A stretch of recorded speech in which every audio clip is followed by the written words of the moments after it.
I believe it was this film that was a reminder to us that superhero films are gonna be dark and gritty. 2 years after this film came out, came Tim Burton's Batman. Okay, that wasn't quite as dark and gritty as this film, but it was pretty much 2 steps behind it. Robocop, which came out in the summer of 1987, set in the not too distant future, a few years from now, really, where crime is run rampant everywhere. Officer Alex Murphy, played by Peter Weller, who just transferred to Detroit and really wants to be a good cop and really wants to make a difference. Unfortunately, on his first case, he is tortured and killed by a gang led by Clarence Boddicker, played by Kurtwood Smith. And Bob Morton, played by Miguel Ferrer, an executive at OCP, takes Murphy's dead body and has his team of scientists rebuild him into the superhuman cyborg known as Robocop. And in one night, he puts crime on its face. And that's about all I'm going to tell you.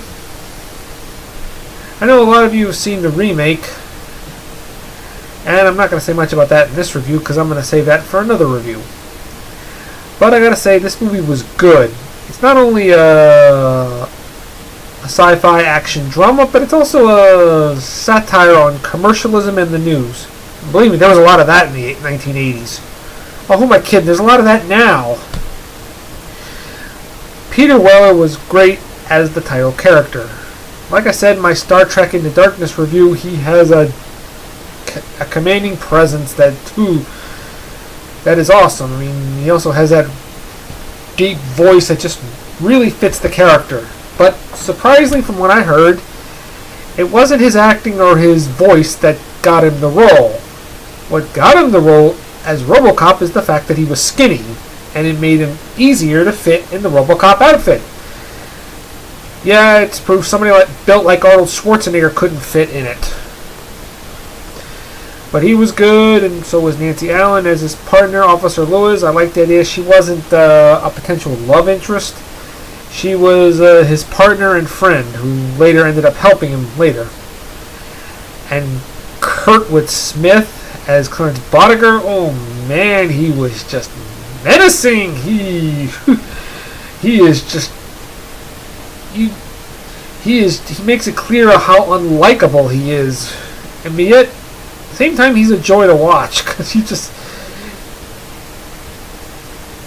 amazingly when people mention the word Kurtwood Smith, they don't think of him as the villain from Robocop. No, they think of, oh, it's Red Foreman from that '70s show.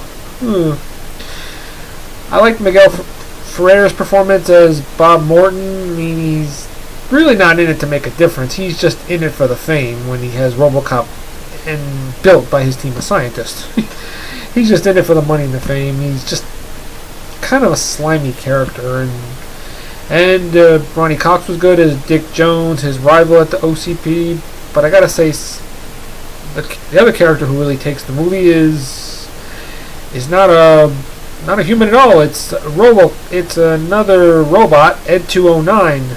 I gotta say, before there was the use of CGI, there was the stop motion animation thing, and I gotta say, he was a particularly interesting character because he's just he's scary. I mean, I like the way it was done. I mean, one shot of him just standing there was him, but when shots of him moving, that was stop motion animation. And like I say, it was well done. It looked real in some spots, but in spots you could just tell it wasn't. It was just digitally added in. And like I say, he and Robocop do have a nice short battle. There are some good shootout scenes. Better warn you, if y'all seen the remake and haven't seen this film yet, I better warn you, this film is bloody. So if you're not into bloody films, I would suggest you don't see this film. But I thought it was a great sci-fi action drama. So I gotta give Robocop a 10 out of 10. Good night. Ho ho ho.